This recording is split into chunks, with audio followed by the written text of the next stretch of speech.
Good morning. If you're wondering why I'm preaching, but Tony's here, it's because he heard about how long the last one was, and so he's keeping tabs on me now. Some of you didn't think that was funny. He's going to do a good job being here. I want you to imagine for a moment you received an invitation from somebody who you greatly admire. Could be a musician, could be an actor, and they invite you to go see how their movie is made, maybe behind the scenes, and watch how all of that plays out. Or maybe you get to go backstage and you're invited to enjoy the concert right from the stage itself, behind the curtain, and even get to hang out with them a little bit after the show, a little bit before the show. What would that change in you if you received an invitation like that? How would it affect what you wear? Would you think about what you wore? I mean, you're meeting people that you want to meet, people that you look up to, people that entertain you, that you enjoy. How would that affect what you wear? How would that affect the way you act? Maybe in the day of, or the days leading up to it, the weeks leading up to it. Would you be a little more patient with other people because, hey, I've got an invitation to something great coming up soon? Would you be happier?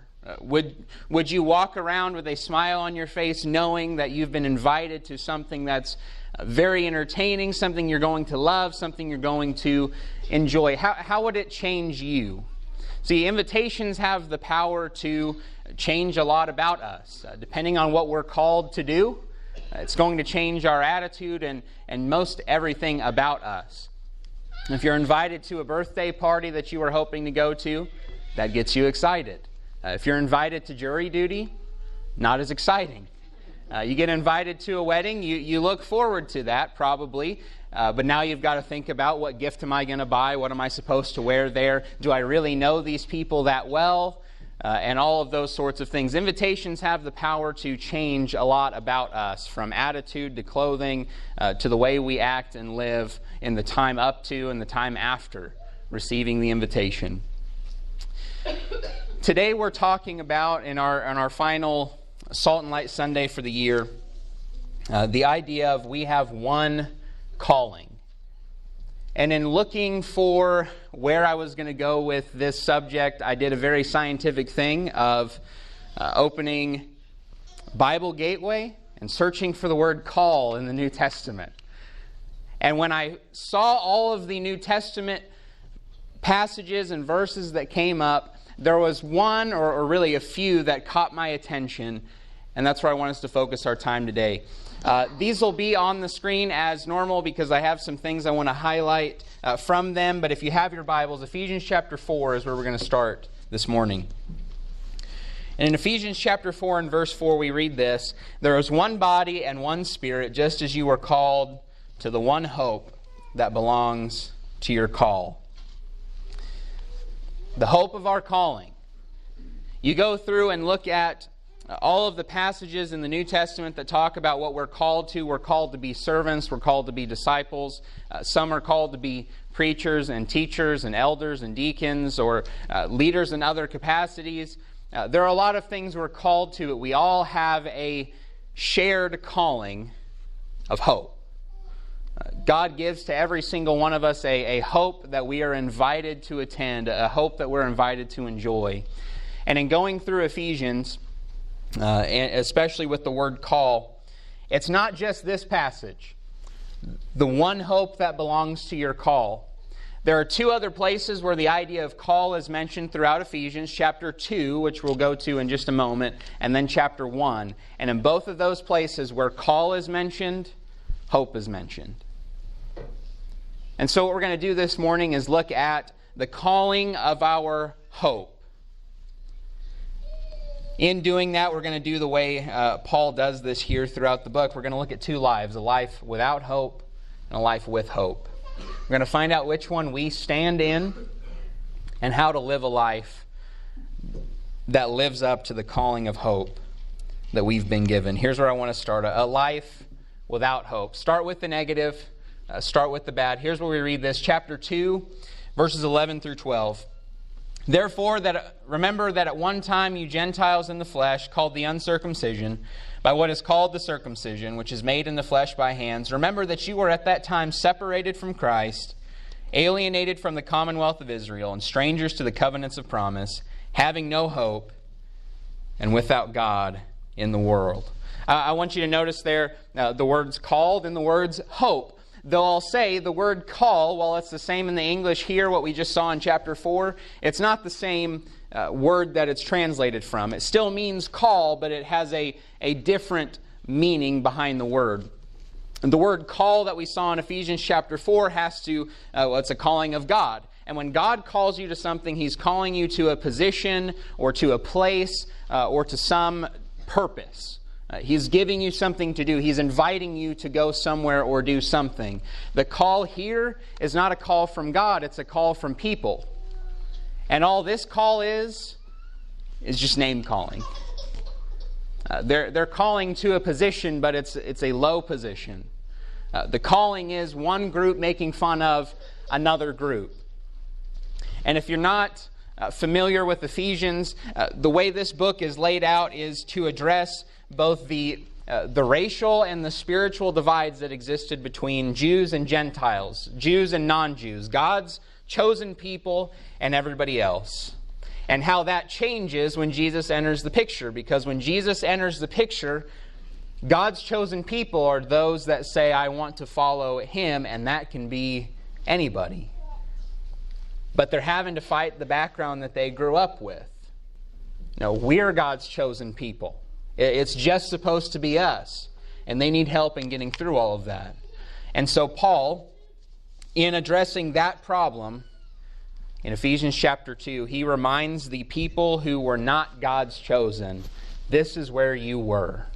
It's not where you are now, but this is where you were. This is what a life without hope looks like. Notice the three identifying marks he gives to a life without hope. The first is this: you're separated from the person. Remember that at that time you were separated from Christ.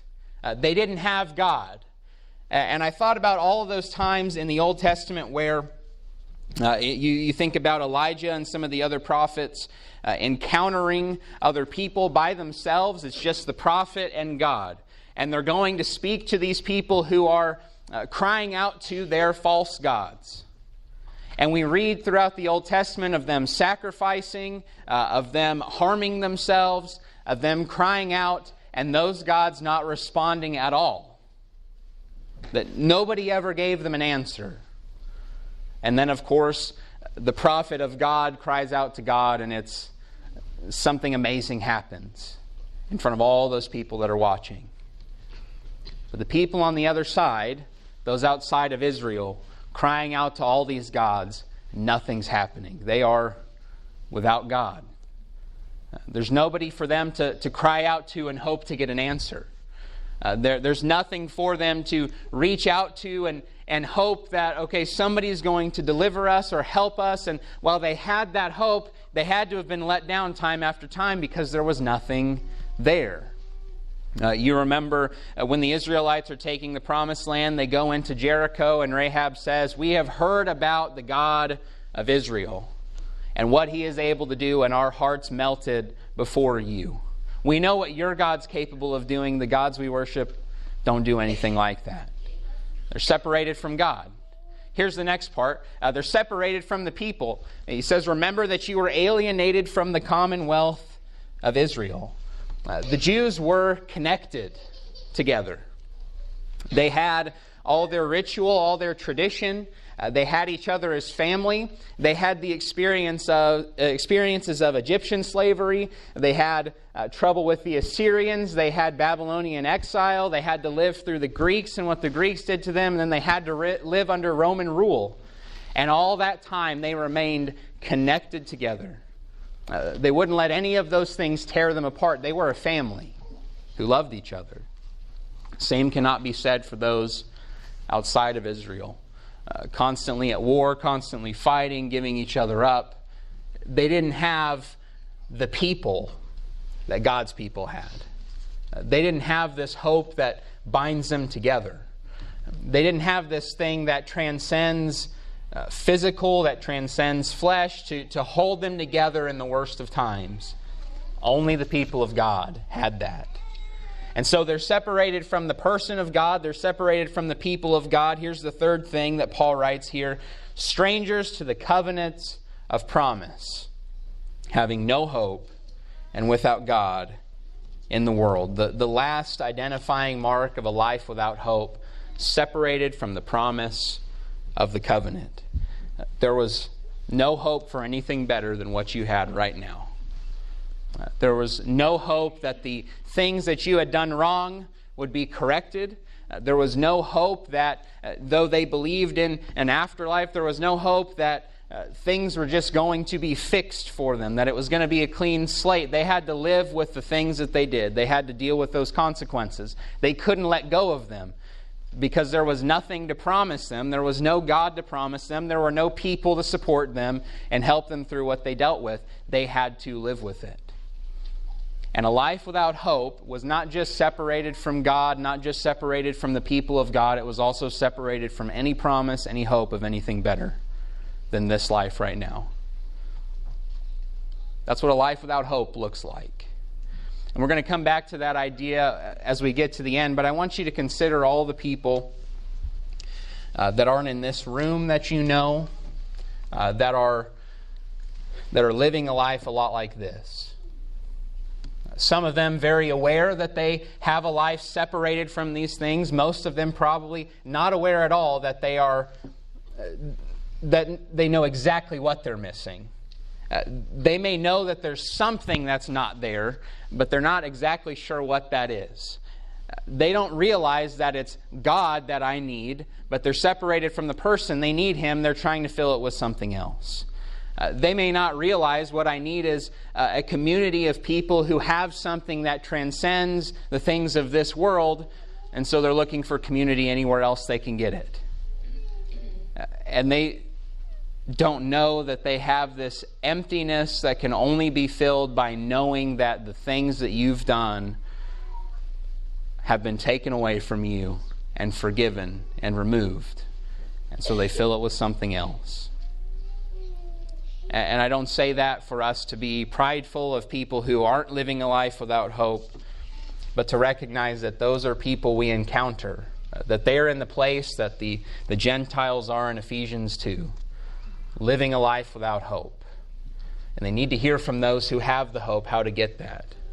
Here's what the life with hope looks like. Paul flip-flops this, or I guess I flip-flop it since Paul wrote it first. Paul starts with the positive, and then he gets into the negative, and then he gets back into the positive. We started with the negative in Ephesians 2, but he is going to, in Ephesians chapter 1, lay out for us the positives of the calling. This is what a life with hope looks like. And that's where he starts his book out, because he wants everybody to know, the Jews and the Gentiles, that because of Christ, here is what you have, before reminding them what they didn't have at one time. Ephesians chapter 1, verses 18 through 19 says this. Having the eyes of your hearts enlightened, he's talking about a prayer that he says for them regularly. Having the eyes of your hearts enlightened, that you may know what is the hope to which He has called you, what are the riches of His glorious inheritance in the saints, and what is the immeasurable greatness of His power toward us who believe, according to the working of His great might. There are two things he says here after he mentions the hope to which He has called you. Paul explains a little bit what that hope to which He has called you is all about. He mentions first there the riches of His glorious inheritance in the saints. And when we look at that phrase, it takes us back to earlier in the chapter, where Paul uses this idea of inheritance.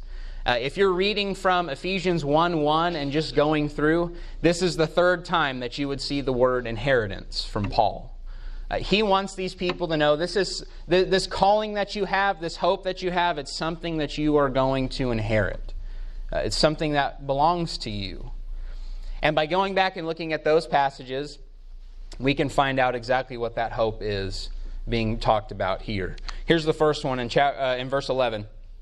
In Him we have obtained an inheritance, having been predestined according to the purpose of Him who works all things according to the counsel of His will. The first part of our inheritance here, this hope that we have to inherit, this is something according to the counsel of God's will. This is something God wills for us to have. That He is going to provide for us. That He's going to make sure that we have in our possession. This hope we're being called to, that we all share together, God's going to provide. But here's the second part there in verse 13 and 14. In Him you also were sealed with the promised Holy Spirit, who is the guarantee of our inheritance, until we acquire possession of it, to the praise of His glory. And so this hope that we are to inherit, that he's talking about in verses 18 and 19, it's something that we will obtain in the future. It waits for us then. Knowing that it's something according to God's will that we will obtain in the future, that can help us to start kind of knocking down what exactly is the calling of hope that we have. We have forgiveness of sins now. That covenant of promise, that's part of the life without hope, we have that presently. The people of God, that is indicative of a life without hope, not having those people. We have the people now. We're part of God's kingdom, God's family now. And while we have access to God now, what we do not have is what God intended from the very beginning. Hand in hand with Him, nothing separating us at all. That's what we read in Genesis 1. That's what we read at the end of Revelation. That's what God wants for His people. It is for Him and His creation to be together without anything separating them for all time. What is the hope that we have been called to, that we have yet to obtain, that we will get to? It's the hope of heaven. That there is something great that awaits us, an eternity with our Lord, our Creator, our Master forever. That's the hope that we've been called to. And after Paul talks about there in verses 18 and 19, the glorious inheritance, this hope that we are to inherit, he mentions the second part. And what is the immeasurable greatness of His power? This section, when I was going through and studying it, there's a lot more here than I thought there was originally, which is how the Bible tends to work. The more you read it, the more you're going to find.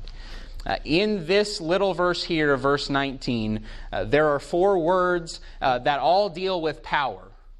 And it's all attributed to God, and it's all attributed to God in relation to the hope that we have been called to. Here are those 4 words really quickly. The first there, the immeasurable greatness of His power. This just means natural capability or inherent power. The idea that God just naturally within Himself has enough power to do whatever it is that He wants to do. And so in relation to our hope, God has all the power He needs to facilitate a hope, to provide it, and to protect that hope for us. Here's the next word. The greatness of His power toward us who believe, according to the working of His great might. The word working just means energy or power in action. And so we have God actively working on the hope that He has promised towards us. God just hasn't said, here's a calling, here's a hope for you to look forward to, but I'm not really going to do anything with it. No, God's actively involved in making sure the hope is there, provided for us. Here's the third there, the word great, which just means an endowment with physical strength. If we didn't need another indicator, and we don't, the word power we looked at a moment ago already sums it up for us. That God has the inherent ability to do whatever it is that He wants to do. But if that wasn't enough for us, then we are told again, great might. That He has far more abundantly all the power that He would need to provide and protect a hope for us. And here's the last word, the word might, which just means power in effect. That God is working right now, at this moment, for your hope that He has called you to. You remember when Jesus goes and He says to the disciples, I go to prepare a place for you. God's involved in working the hope that He's called us to. Here's what all of this means. Why is Paul throwing all these words out? Is it because he just wants to show off? Here are all these words about power I know. They all serve a purpose. having the eyes of your hearts enlightened, that you may know what is the hope to which He has called you, what are the riches of His glorious inheritance, the inheritance of hope we have, in the saints, and what is the immeasurable greatness of His power toward us who believe, according to the working of His great might. Paul is stating here that the hope that we have been called to, that it is ours to inherit, ours to obtain, ours to grab because we are sons and daughters of Christ. That God is working and has been working and is more than capable of doing anything He wants with our hope, and making sure that it's there and making sure it's protected from us. In other words, nobody can take away from you the hope that God has called you to. Nobody can take away from God the thing that He is protecting for you. In Peter's first letter, he talks about this glorious inheritance that the Christians have, protected in heaven by God for you. God's holding on to this hope, waiting for you to inherit that thing. Here's what that means practically. You've heard this before, but it's too important not to say again. When you read hope in the New Testament, you read hope in the Bible, it's not a maybe sort of thing. It's not a guess. I hope maybe that it might happen, that I might get there to heaven. That is not how hope is laid out. That's not even what the word hope means as far as the Bible is concerned. What hope means is that we have a confident expectation of the things that God has said. That we know for sure that this is going to happen, and we look forward to it more than anything else. Well, how can we be sure that this is going to happen? Because His power is working alongside His great might to make sure that we have it. We can be confident that God has it for us. How can we look forward to this hope that we've been called to? Because God has had it ready from the beginning of time. He's been working on it, getting it ready, and He's called you to it. He's invited you to it. And so a life without hope is a life with confidence and expectation of heaven. Knowing that God is going to give us heaven, and knowing that we can look forward to it. Though we don't have it right now, then we can look forward to it right now at this moment. That's a life with hope. Let me go back to Ephesians chapter 4. And Paul in Ephesians chapter 4 starts talking about it's time to live the life with hope. We looked at chapter 4 and verse 4, but we need to back up to verse 1. It says this: I, therefore, a prisoner for the Lord, urge you to walk in a manner, live in a manner worthy of the calling to which you have been called. And then there in verse 4, there's one body and one Spirit, just as you were called to the one hope that belongs to your call. He starts from the beginning of the book laying out the calling of heaven, this hope of heaven that we get to be confidently expecting from God. And then Paul says, live in such a way that reflects the hope you have. So here's the rub of it all. We can have confident expectation that we have hope waiting for us, that nobody can take it away, that we can't lose that hope, but we can give it away. We can, like the Gentiles in Ephesians chapter 2, choose to live a life without hope. And we can say, okay, how do we do that? I'm a Christian, I believe in God, I love God. How is it that I can be separated from God? You can say you love God, and you can even say, well, I'm a Christian and wear His name, but you don't have to spend any time with Him. That means you're separated from God. No, but I love God, but you don't know anything about Him. You're separated from God. Well, what about separation from the people? There may be some of you here right now who are sitting around, and the people around you, you're not thinking anything about them other than they're just here because they're supposed to be just like I'm here. You're separated from the people. That's not what God's people look like. That's not what God's people do. God's people love each other. They take care of each other. But just because you're here doesn't mean you feel that way. You can be separated from God's people and live a life without hope, even though you should have confident expectation of the hope God's given you. You can live third in the life without hope without God's promise. I know that God's forgiven me, and yet you can still live dealing and struggling with some sin that you cannot let go, or a grudge, an unforgiving attitude towards another Christian, another person. You can hold on to that and say, even though God has taken away from me all those things, you can choose to ignore that by holding on to the one thing He's let go of already and refusing to let go of yourself. You can, even though you have a life with hope, you can decide, I'm going to live a life without hope. I'm going to hold on to this thing that God's released me from a long time ago. And so while we should have the confident expectation of hope, not all of us have that, because some of us are living the life without hope instead. Away from God, away from God's people, and away from His promise of salvation He's given to us. Here's where I want all this to come down to this morning. You've been invited. You've been called to a hope, to an inheritance greater than anything that you can imagine, that is protected by the one who cannot be stopped. If God wants to bring His hope and make that a reality, there is nothing that can stop Him from doing that. But you can give up on it.